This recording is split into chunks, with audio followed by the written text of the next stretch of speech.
Hi Sagittarius, mid-February 2026, mid-month of Feb na tayo. Anong kailangan niyong marinig? Kuha tayo ng ilang guidance, advice, messages para sa inyo. Kamusta kayo Sagittarius? Mid-February 2026, napakabilis po ng ilang pagkakataon. Kuha tayo ng gabay po para sa inyo mid-month of Feb. Guidance po para sa mga taong ito. Message. Anong kanilang aasahan? Anong parating sa kanila mid-February ngayong, para sa kanila. Sagittarius energy. Para sa mga Sagittarius na maring makapakinig nito, the Knight of Wands as a fire. Fire sign, si Knight of Wands. Seven of Wands. Kahit pa tayo. Judgment card. Sagittarius, kamusta? Anong aasahan nila mid-February? Mid-Feb 2026 po. Para sa taong maring makapakinig nito, ay pa tayo. Sige. Possession muna natin isa-isa. Knight of Pentacles. Knight, Queen of Pentacles. Reversed. Judgment card, kung bago lamang po at kung makakita kayo ng ilang nakabaliktad na baraha, bakit nakabaliktad Moonchild? It doesn't mean na hindi po agad okay. Meron lang po itong kalakip na mensahe. Sige, kuha pa tayo, bubunot na lang po ako. Knights and Knights, umangat yung pagiging ready nyo. Pagiging handa nyo to move forward. May movement, may magandang movement guys. Kahit pa sa mga pagkakataon, kagaya niyan. Ginagalaw ko kayo, patawarin po. Napaka-imbalance ni Moonchild sa camera, pero patuloy na may pag-usad, pag-andar sa mga gusto nyo ma-reach, of course, matanggap, makita na outcome, resulta. Eyes on the prize yung energy. Looking forward, moving forward. Na ang ganda. Pero again, reminder muna tayo na kung ano man yung umaangat sa inyong baraha guys. Every time, yung mga baraha po na ito, maaring ito lamang yung kondisyon sa situation nyo. Okay, na kinakaharap or kakaharapin. Pero yung pinaka-resulta na aking nabanggit, yung outcome, of course, at the end of the day, wala po sa mga baraha. Okay, everything's still up to you. At the end of the day, nasa iyo pa rin ang iyong kapalaran sa true. Pero sabi ko nga ba kayo na yung pinaka-advice? Ano man ang mangyari, as long as focus ka lang sa gusto mong ma-achieve, marating, wala kang dapat ikabahala. Yes. Maring higit kayong magbigay ng tuon sa inyong mga trabaho, buhay, karera at relasyon. Narito po yun. Of course, as a travel sign, Sagittarius, may travel ba? Mid-Feb, kahit sa simpleng pagpaplano? Although for some, parang nasa process ito kasi naninimbang ako between work at dito sa mga personal yung kagustuhan na medyo hindi pa klaro. Of course, okay lang naman yan, Sagittarius. Oo nga, Moonchild, napupurnada yung mga gusto kong puntahan or mga schedule ko kasi nga, may ilang kaganapan sa trabaho na kailangan nyo munang iwan, bigyan ng prioridad na okay lang naman. Stay practical, realistic sa kung ano yung ngayon at ano pa't darating kayo doon. Sa mga gusto nyong mapuntahan. Pero hanggat kaya, focus ka lang muna sa kung ano yung dapat, kailangan ng iyong enerhiya. Take it easy, take everything one day, one step at a time. Isa-isa lang. Iwas kayo sa pressure or baka ma-overwhelm kayo. Lalo pa, sa trabaho, sa inyong pang-araw-araw na buhay, negosyo man yan, saan kayo kumikita, umiikot yung mata ni Moonchild. Ang dami ko kasing nakikita guys, medyo overwhelming. Tayo po ay general reading, just only take what resonate. Maaring pwedeng makapakinig nito, marami. Meron kayong pwedeng hindi asahan or merong kalabuan kayong makita na kailangan nyo ng salamin. Kailangan ng clarity sa everyday niyong ginagawa, sa araw-araw na buhay. A Judgment card reverse, the Seven of Swords reverse. 7-7, connected partnership, business, trabaho, relationship. Depende ito saan kayo mag-iiwan ng priority, pero more on sa work. If ever meron po kayong mga bagong simula or talagang merong something new or merong kailangan kayong bigyan ng decision, action this month. Very important na kayo ay magsasalamin.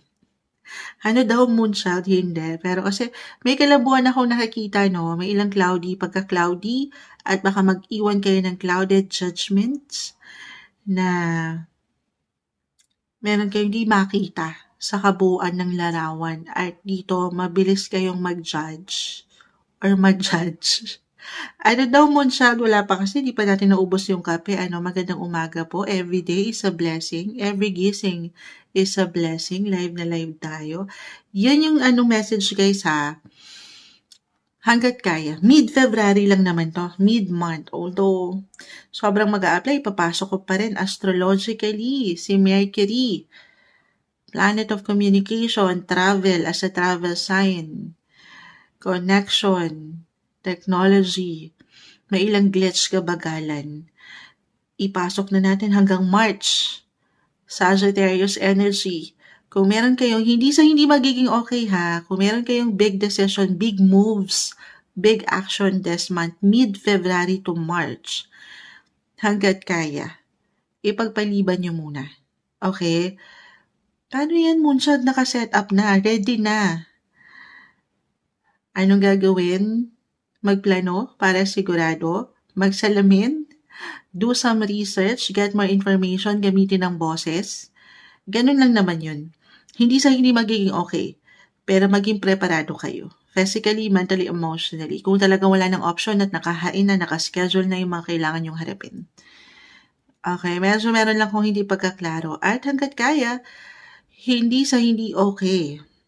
Halimbawa, meron kayong i-invest na kaakibat ay pera or kahit nga sa simpleng enerhiya, Sagittarius. Siyempre, this is something iingatan nyo. Of course, you should know your business. Siyempre naman. Bawat decision, action, or kung meron kayong pipirmahan na agreement, contracts, babasahin nyo mabuti, titingnan, at huwag kayong magtitiwala agad sa pwede nyong makausap or ano pa man. Hindi siya okay. Very, very important po kasi baka meron kayong hindi makita pa. Or meron pang ma-reveal. Meron pang kayong ma-discover na, ay teka, pinirmahan ko ba to? Ay teka, ganito pala siya. So, hanggat kaya, magtatanong, gamitin ng boses, may paraan to guys. Kailangan nyo lang ng clarity sa bawat action decision. Okay, meron lang akong challenge po sa part na yan. Mid-Feb, Sagittarius, I feel na higit kayo magiging busy, productive yung energy, on fire. Sabi ko nga, eyes on the prize, meron kayong goal, isa-isa, maaaring nasa proseso na, nakaschedule lang mga sitwasyon, ang daming pwedeng ihain ng universe na teka, isa-isa ha. Kaya dito, baka may tendency na meron kayong hindi makita or makalimutan. So, kung nanaisin lang naman po, magplano raw kayo. Magplano para sigurado sa bawat gagawin nyo sa pang-araw-araw sa mas practical. Okay. Yung ganong energy. 779 or meron bang sabi ko nga travel, kahit sa simpleng pagpaplano, or kung hindi man po ito physical travel, kung ito ay nasa, yung trabaho nyo connected sa ibang bansa, or para sa mga nasa isang relasyon, or meron kayo nilulook forward na taga-ibang bansa. Meron bang ganon? Baka merong balita po. May balita, impormasyon, or komunikasyon na pwedeng mabuo this mid-Feb. Yes po, mid-February tayo. Na, ano yung moonshot? Normal naman yun. Oo nga, normal nga yun. Pero I see connection, reconnection. Baka dito yun. Ngayon mabuo yung Ayan, yung clarity. If ever naramdaman na 'to nung ilan, na parang nagkaroon ng kalabuan, this time, why not? Baka may balita po at makapag-konekta na kayo sa ilang medyo nagkaroon ng glitch or tension for some of you. Yung connection. Alam ko very complicated, napakalawak na puwedeng makapakinig nito. Just only take what resonate po.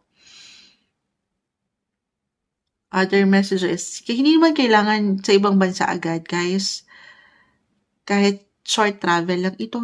Meron ba? Since eto na, pagdating naman sa buhay, pag-ibig, relasyon, dito na tayo. Meron ba kayong short trips, short travel, or meron na talagang travel plans para sa ilan, sa mga magkapareha, couples in a relationship? Yes po. Ano, merong mga something bago kayong approach sa connection, communication, kahit over the net for some na LDR, may ganda akong nakikita, may give and take. Andito na ang inyong mga knight in shining armor. Goal, dito natin ipapasok yon. Kung i-apply ko, eyes on the prize, yung mga nilulook forward nyo pa sa relationship, may paglaban, pakikibaka, proteksyon sa relasyon. At the same time, walang perfect. Very important ngayon magsabay kayo, lalo pa sa mga LDR. Siyempre, iba-iba ng schedule sa mas practical, realistic, baka di magsabay, baka tulog ka, gising siya, yung ganong energy. So, give and take po, balance is the key, compromise, connect, communicate. This is something, yes, complicated, pero kung nandiyan ang mga puso nyo at gusto nyo pang merong makita na ganda resulta sa connection, malayo po ang mararating ng relasyon.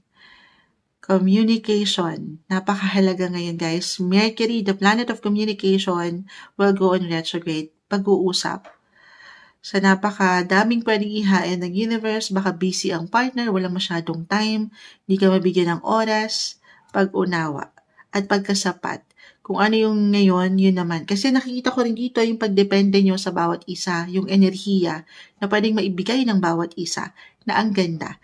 Pag-unawa sa pagkakaiba na pwedeng umangat po this month. Okay? Why you feel na merong surprise? For some of you, merong pa surprise. May ilang ako naka-hidden pa, secrets, travel ba to? Or sa connection, communication, gaano man kalaki, kaliit, pero mararamdaman nyo yung importansya, yung halaga nyo, yung protection.